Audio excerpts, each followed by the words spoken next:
Hey guys, this is Jesse with JTS Woodworking, and in this video we're going to be building a wooden American flag. So let's get to it.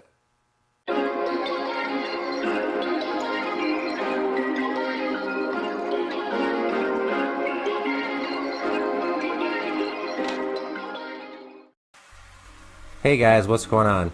So for the start of this build, I got a piece of 1x10, I believe it is, 10 feet long. And I'm just trimming off the end to get it square. And then I set my stop block to 37 inches. And then I can make repeatable cuts, and I end up with 3 37-inch boards.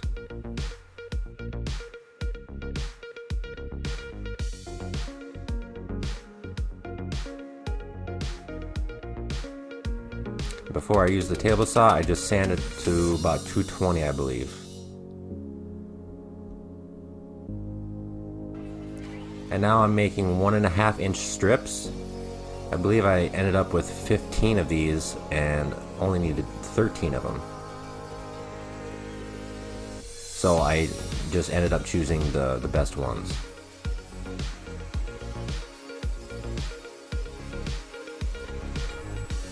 Alright, now I'm putting a round over on each board on the sides. I wanted this flag to have a nice even round over all the way around.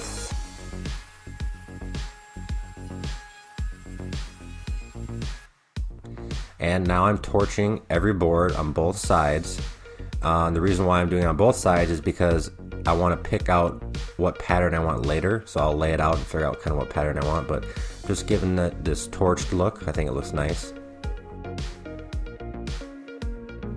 And then I'm taking the top and bottom pieces and rounding over the top and the bottom of those pieces.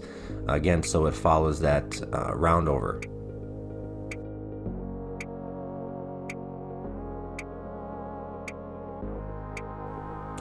Okay, now I got this star template. I'm using it, lining it up, getting it square here so I know where to mark the edge of it. So here I'm just making a line with a pencil on the edge, and I'll use this line to hammer in these razors. Now what this does is when I put the stain on, it prevents it from bleeding from one side to the other. It worked really good actually.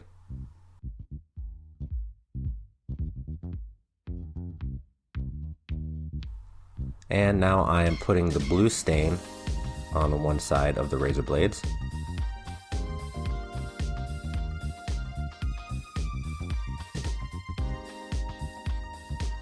Now you can't quite see it here, but with this stain I'm using, you got to color it at the store, and you want to wipe it off within 30 seconds, otherwise it gets really, really tacky.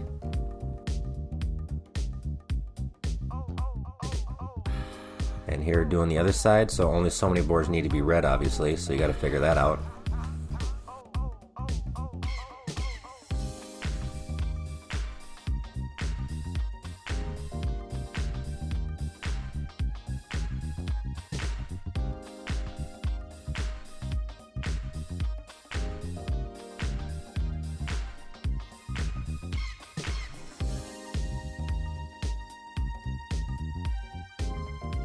And then I'll be staining the bottom of this because this will be the bottom of the piece.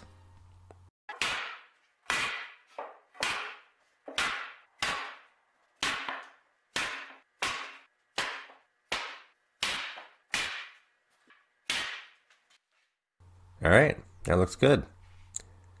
So now we're going to flip everything over, each board one at a time, making sure everything stays in the right order.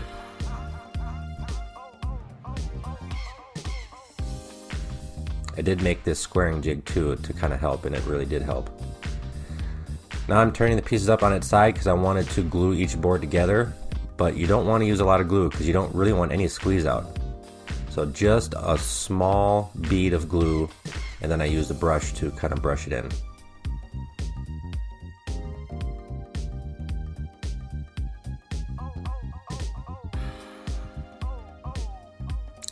Now what's really going to hold this together is not just the glue between the pieces, but I'm going to put cawls, 4 of them, on the back side, so that'll make sure everything stays together. But I'm using these cawls to keep it flat, and then also slowly tightening the board together. And you want to go evenly all the way around. preferably starting in the middle and working your way out. If you start on the outside, you could have some gaps or cupping in the middle. So just slowly going around, making sure everything's nice and tight. And then I'm using the hammer to make sure everything is flat against the reference board that it's on.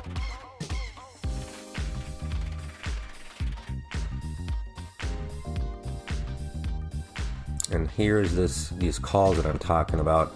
Put a little bit of glue in the bottom, try to get in the position I want it, use a square to square it up, and then I'm just going to brad nail it in.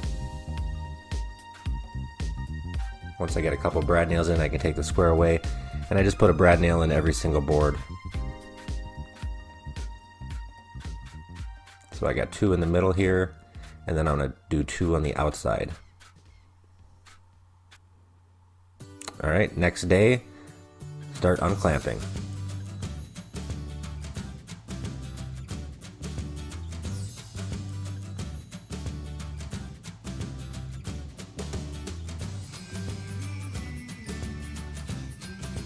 I was a little bit nervous at this point, because I only really had one shot at this.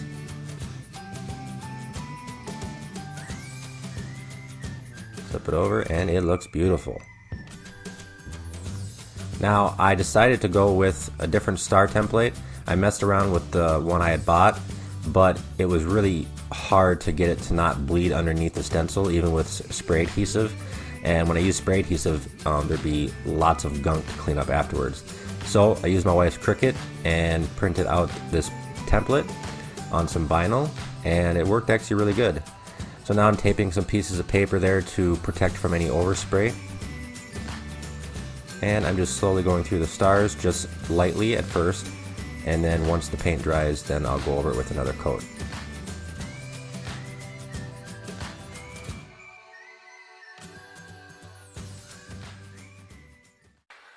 Oh, alright guys, so you saw me spray paint the stars. I did a few more coats and let it dry overnight.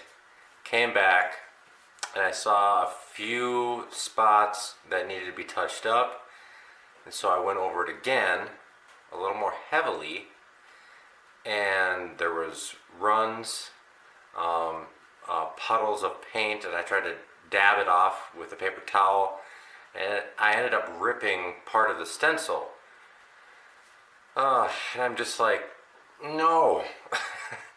So I don't think it's going to be that bad, but I am nervous to take the stencil off. So I guess let's just remove it and see what we got.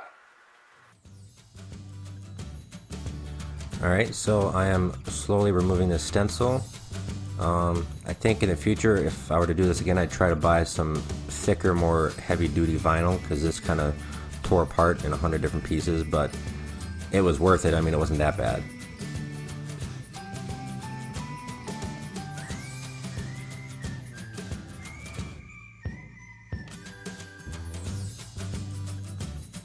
And as you can see, it actually gave me some pretty good results.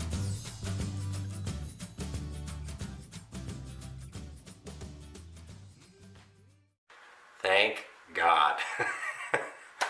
Oh, I'm so relieved. Anyways, let's continue on and I'll show you the rest of the project. Okay, so the customer wanted a nice glossy durable finish, so I'm using epoxy. This is just Total Boat epoxy. For this first coat, it's just the sealer coat, and so what you want is 1 ounce of epoxy per square foot. So I figured out how many square feet the board was. It was about 5, a little over 5. So I used about 5 ounces or so of epoxy. And then you want to take it and spread it out evenly as much as you can. Make sure you use rubber gloves. Get the whole surface covered and the edges, and then use your hand with your glove to spread it on the sides. And then you want to use a torch and torch out any bubbles. I would not recommend using a heat gun for a couple reasons. 1, it can blow dust in there, and 2, it can leave imprints as it's blowing the air. So now, after it dries, I waited at least a day, probably 2 days. You want to sand it up to 220. I just sanded at 220 just to knock everything down. Then you want to wipe it clean with a rag. And now it's your flood coat. So this time you want to use 3 ounces per square foot. So I use a little over 15 ounces of epoxy. And you want to use an 1/8 inch square notch trowel. All these tips for these pours I get from Stone Coat Countertops, and it's a great YouTube channel. I'm not affiliated or sponsored, but I just think they give great advice, and this worked out really good. So you want to spread it all over, get it over the edges, again same as last time. And before you torch it, you want to chop it out with a brush. Now this is a one-time use brush, chopping out any of those trowel marks. And then now you want to go through it with a torch. Again, I would not recommend a heat gun. And just keep going through it, and then let it sit for a few minutes, 5-6 minutes, whatever. Go back over it, keep doing that until there's no bubbles left.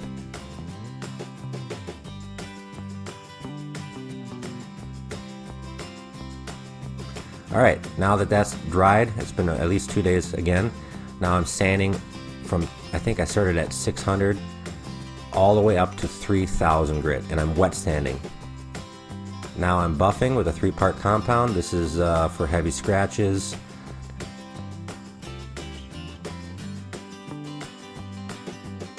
And then the next one here is for fine scratches, and then the last one, the last pad will be for its final buff.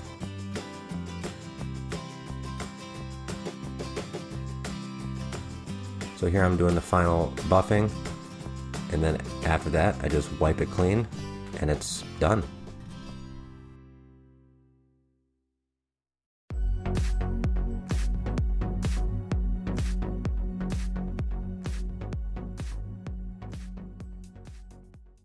Alright guys, so that's it. I hope you enjoyed this video. I had a lot of fun making this American flag. It was the first one I've ever done, and I'm really happy with how it turned out.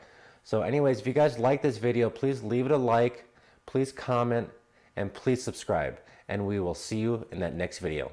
Thanks.